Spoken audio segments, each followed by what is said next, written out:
Shalom semuanya, selamat datang kembali di 5 Minute Devotion.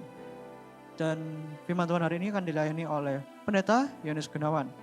Dan sebelum itu, marilah kita berdoa. Ya Tuhan, terima kasih Tuhan atas penyertaan-Mu sepanjang hari. Dan Tuhan, sebentar kami akan mendengarkan kebenaran firman-Mu, supaya firman-Mu ini Tuhan dapat menjadi praktek buat kehidupan kami sehari-hari ya Tuhan. Ya Tuhan, inilah doa dan pengharapan kami semua Tuhan, hanya di nama Yesus. Haleluya. Amin. Hai, 5 Minute Devotion, 5 menit renungan yang menguatkan dan membuat terobosan. Nah, hari ini saya akan berbicara mengenai pengorbanan. Pengorbanan adalah kata-kata yang tidak enak. Tetapi saya mau sampaikan sebagai orang yang lahir baru, orang yang percaya kepada Kristus. Pengorbanan kita atau pengorbanan sebagai teladan kita, yaitu Kristus yang telah mati di atas kayu salib. Bukan dia harus mati, tapi dia mati karena sangat mengasihi kita. Tetapi pengorbanan Kristus tidak sia-sia. Dia bangkit pada hari ketiga. Dia menyatakan bahwa pengharapannya dapat menyelamatkan setiap orang yang percaya. Saya garis bawahi, Yesus mati bagi dunia, kata Alkitab demikian. Karena begitu besar kasih Allah kepada dunia, hingga dikaruniakan anaknya yang tunggal. Tetapi hanya orang yang percaya, jangan binasa, melainkan beroleh hidup yang kekal. Bapak Ibu yang dikasihi, kalau saudara sebagai orang yang percaya, menerima Yesus sebagai Tuhan dan Juru Selamat, dia adalah teladan kesengsaraan. Sebab itu firman Tuhan berkata, barang siapa mengikut aku, dia harus pikul salib. Artinya kita bukan egois lagi. Seperti Rasul Paulus berkata, hidupku bukan aku lagi, melainkan Kristus yang hidup dalam aku. Hidup yang kuhidupi ini adalah iman kepada anak Allah. Luar biasa. Dia ada teladan kita. Di dalam dunia penuh dengan hal-hal yang tanda kutip kita merasa teraniaya. Tetapi saya mau sampaikan kepada saudara. Kalau kita meneladani Kristus, bukan kita tidak kuat.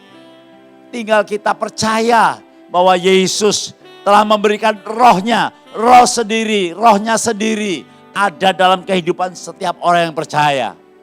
Sehingga dia mampu untuk bertahan dalam kehidupan. Dia mampu bertahan dalam penderitaan.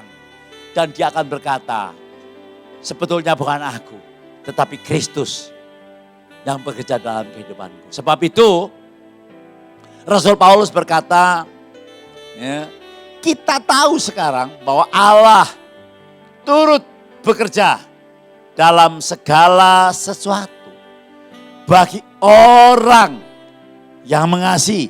Bukan lagi orang yang percaya, dikatakan orang yang mengasihi. Kalau kita mengasihi Tuhan, kita tahu teladan Tuhan, maka penderitaan itu akan menjadi ringan dan akan mendapat kemuliaan. Saya ulangi, akan mendapat kemuliaan. Banyak orang mencari kemuliaan, tetapi mereka pakai caranya sendiri. Tapi orang Kristen, siapapun dia, tidak mencari kemuliaan untuk dirinya sendiri. Hanya untuk kemuliaan Tuhan. Tetapi dia akan diangkat sendiri oleh Tuhan. Sehingga kita terkagum-kagum melihat Allah yang bekerja dalam kehidupan setiap orang yang percaya. Saya bukan teori, tapi saya sudah praktek. Saya mengalami siapa saya. Saya jujur saudaraku, istilahnya dulu manusia gelandangan. Orang tua, broken home, saya masih dalam perut 1,5 bulan. Pendidikan pas-pasan. Tetapi saya letakkan seluruhnya dalam Tuhan. Dan penderitaan, memang menderita. Tetapi saya heran, kok bisa saya melalui? Saya tahu sebab dia hidup. ada hari esok. Bapak Ibu yang kekasih, percayalah bahwa Dia adalah Tuhan satu-satunya. Tidak ada yang lain. Dia juru selamat dunia. Saya berdoa buat saudara. Bapak, pakai setiap orang Tuhan yang mendengar pemberitaan ini. Mereka boleh menerima hikmat.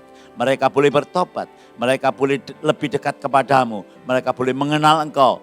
Biarkan penderitaan-penderitaan yang dialami ini Tuhan akan mendatangkan kebahagiaan, sukacita, kemuliaan buat nama Tuhan Yesus Kristus. Dalam namamu Tuhan kami berdoa. Haleluya. Amin.